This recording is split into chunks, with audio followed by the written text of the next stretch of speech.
I am the Boob Raider. There.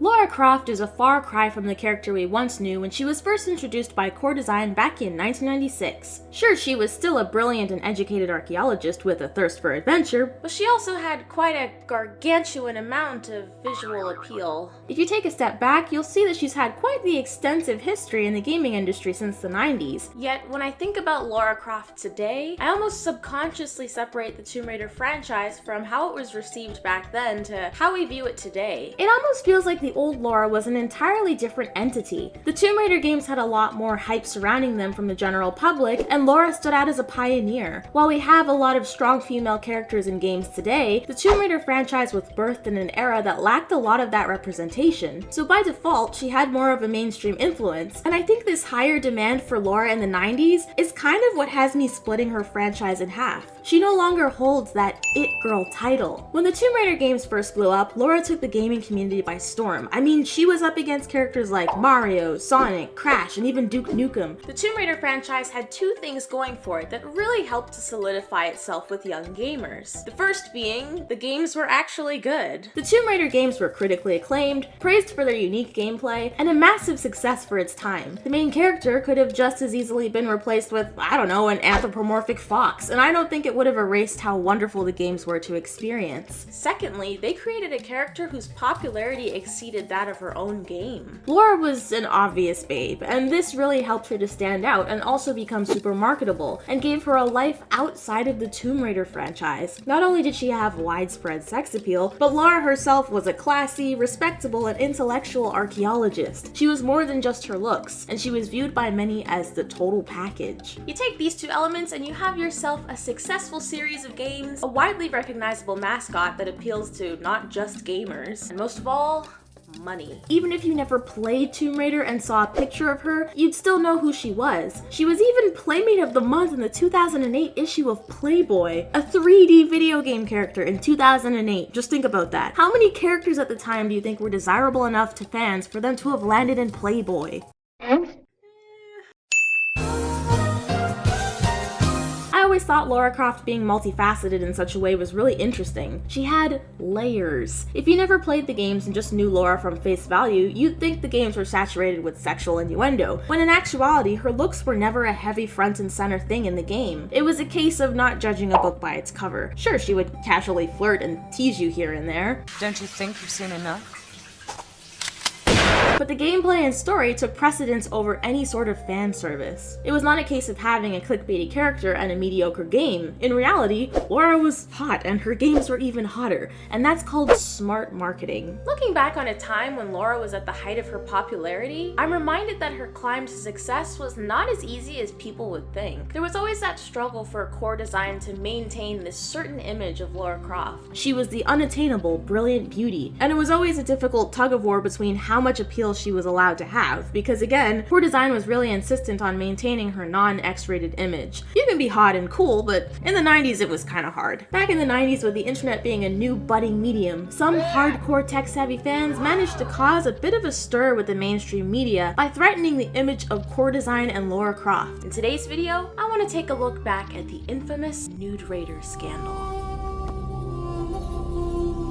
How does that sound? In the late 90s, a website surfaced known as the nuderaider.com. The web ring displayed a slew of high-quality pornographic fan images of Lara Croft. The Nude Raider website stood out because it was the first time we saw nude images of Lara that wasn't poorly drawn 2D fan art. These were actual character mods and 3D images of a naked Lara, and with 3D technology being so limited to the general public, it made these images look even that more official and that more convincing. Not long after the website was published, rumors started flying around that you too can see Lara Croft in the nude, and all you had to do was implement a cheat code into your copy of the Tomb Raider to render Lara completely naked. This rumor, along with the website, blew up, and tons of young fans were scrambling to unlock a naked Lara by inputting a series of unsuccessful cheat codes and button combinations. Now I know what you're thinking, how is this remotely scandalous? There are hundreds of unofficial nudes of video game characters that have been circulating the web for years. This is really nothing special. Nudes of Lara Croft Croft are almost expected, given how popular she was at the time. Today, if you want to see your favorite video game character in a compromising, sexually explicit position, all you really have to do is type their name into a Google search. Or just follow a fan artist on Twitter and let their likes wreak havoc on your timeline. But in 1999, it was an all-around different time. Sure, nudie drawings existed, but to have a full-fledged 3D image of Lara in all her 32-bit glory was definitely alarming. As I said before, not many average people were capable of producing graphics like that unless you worked in a large studio as an animator or were some kind of game dev. So to release something like that would not only fool the fans of the series, but also cause a bit of a stir with the general public, who wouldn't be wise to the fact that the images were not only unofficial, but totally fabricated. Lara Croft was essentially one of the first video game characters to fall prey to the overly enthused modders of her community. Lara Croft was the original female video game character to fall prey to the fappening.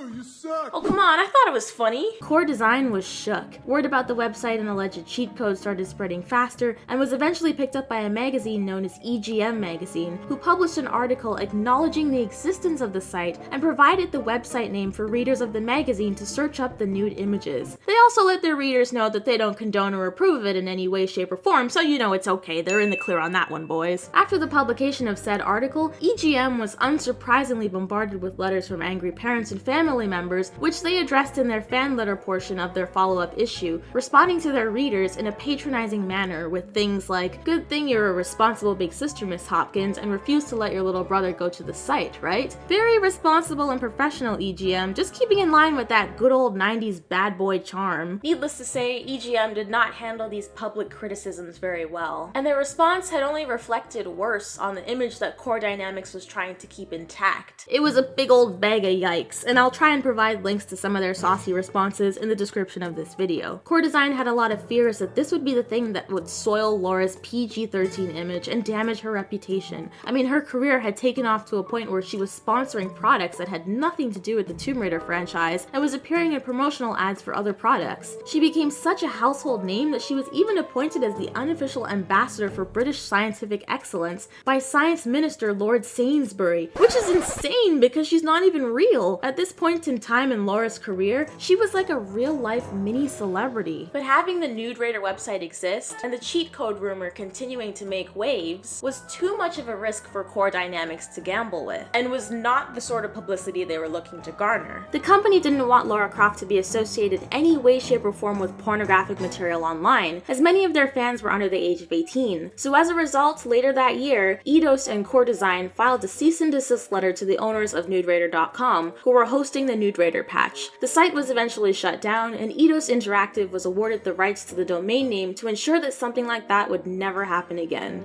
And just like that, it was over. All the public outcry came to a halt, and Lara would continue raiding tombs free of any scrutiny. The age of the Nude Raider was finally over. Looking back on it, it seems entirely silly that something like that even blew up in the first place. But you have to remember, 3D art was in its infancy in the 90s, and if someone had the means to create 3D porn of a video game character marketed to children, it would have inevitably caused a stir. Since the controversy, the company behind Tomb Raider has had more of a sense of humor about the whole thing, and have even jokingly referenced the scandal in Tomb Raider ads, and even went as far as making a nude Lara Croft cheat code where instead of revealing her to be naked, she instead explodes into millions of little pieces. I think what scares me the most about the Nude Raider story is that it makes me think about like how something like this is just not even possible in today's day and age, but is totally within the realms of possibility to happen in the future to, let's say, public figures like actors or politicians. Technology has already progressed to a stage where people in Asia are already programming AI newscasters that look practically identical to humans. If someone with that sort of technology wanted to damage the reputation of a known figure for a moment in time, well, what's stopping them? So here's a life lesson. Get your nudes out into the public before someone makes a 3D realistic model of you and does the job for you. That's actually not a very good life lesson. I just wanted to tell you guys about the Nude Raider scandal stuff. Forget I said that last grasp it. You would not believe how impossible it was for me to try to come up with alternate titles that didn't involve the words nude or boob or breasts. I really didn't want this video to be demonetized or pushed down within the search engines, but there's literally no other way around it, so I kind of just gave up. I decided to keep Nude Raider in the title. I even asked the people over on Twitter to help me come up with a clever title, and even though I didn't end up using any of them, I'd say I've got myself a pretty nice collection. Lara Croft, Nude Raider, Lara's crotch. You finna get demonetized, my go.